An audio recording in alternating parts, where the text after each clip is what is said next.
On the newsline, the U.S. air, sea, and ground forces are on the way to the Iranian borders. The Israeli Army Commander-in-Chief has released a telegram from the Pekan missile site saying that even the worst Iranian missile attack is tolerable. Lavrov, NATO is seriously preparing to fight Russia.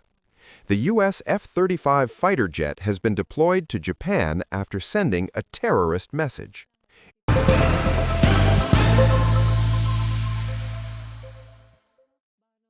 In the name of God and greetings to this news service, welcome. The U.S. air, sea, and ground forces are on the way to the Iranian borders.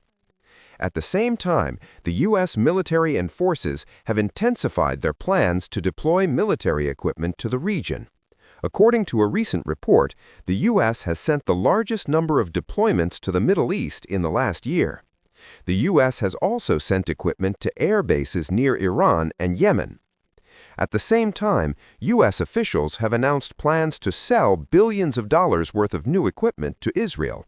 These equipment include missiles, ammunition, and defense equipment that need to be approved by Congress. The U.S. has also announced plans to strengthen the defense capabilities of Washington.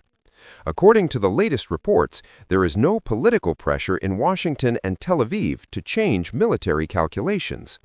According to the latest reports, the U.S. Secretary of State has asked the U.S. to extend its military offensive programs to Iran. This is a move that could undermine the policies of the U.S. and Washington in the region. In addition, the Ministry of Defense of Israel has announced that since the beginning of the war, it has received hundreds of deliveries from the U.S. This process continues.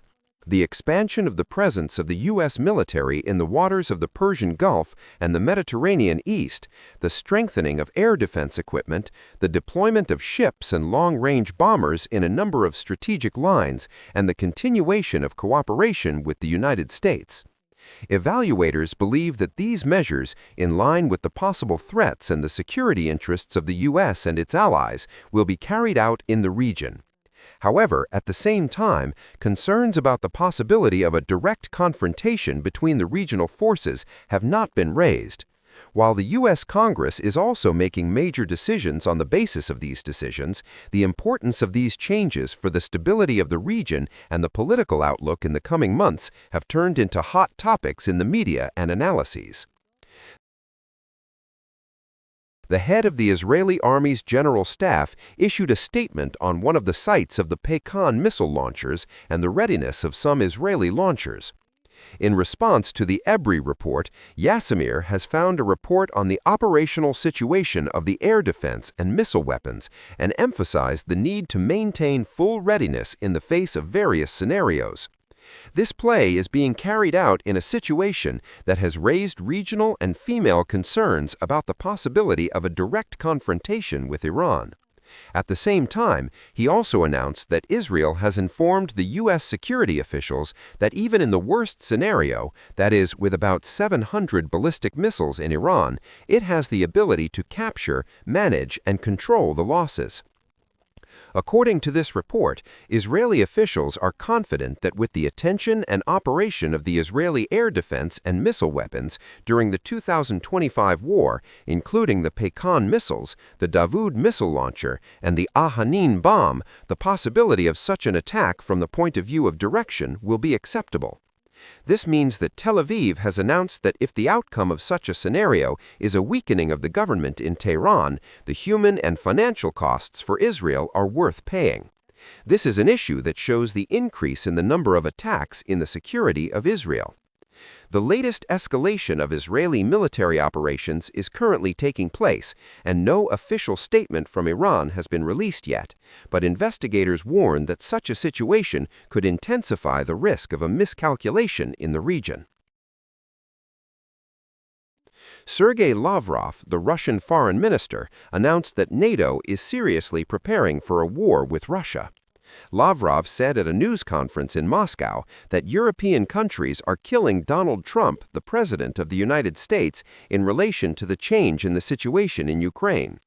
He said that the country of Mahagez is not short-sighted in its intention to solve the crisis in Ukraine, but the West is trying to undermine all the successes. The Russian foreign minister also reiterated his commitment to Moscow to find a diplomatic solution to the crisis in Ukraine.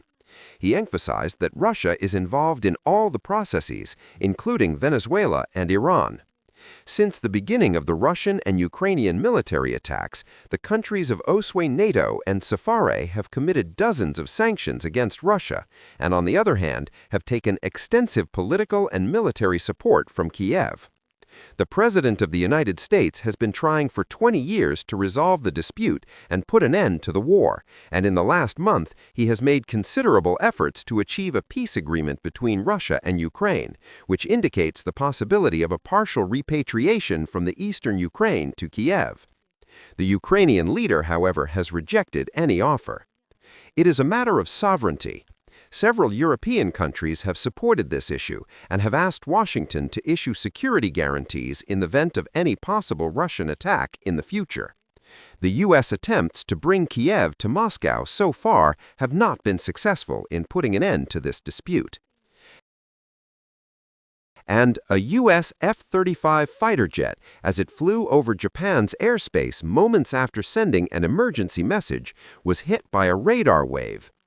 According to the International Space Agency, this fighter has received an emergency code of 7700 during its flight. This code, which is in the air defense systems, means the arrival of an emergency situation and the need to immediately intervene in the flight controllers and support forces. According to a report published in the Hindu Times newspaper, after sending this message, the radar connection to the fighter has been cut off, and this aircraft has been destroyed by radio equipment. In addition, 2 decades have passed since the release of the radar, which indicates the possibility of an accident and the fall of this fighter. Despite the past few days of this incident, until now, U.S. and Japan official agencies have not given any explanation about the fate of this fighter, the situation of the pilot, or the cause of the incident. The F-35 fighter is one of the most advanced fifth-generation aircraft of the U.S. Air Force. Despite late, the number of women has increased due to a technical failure or a serious incident. Thank you for being with us so far.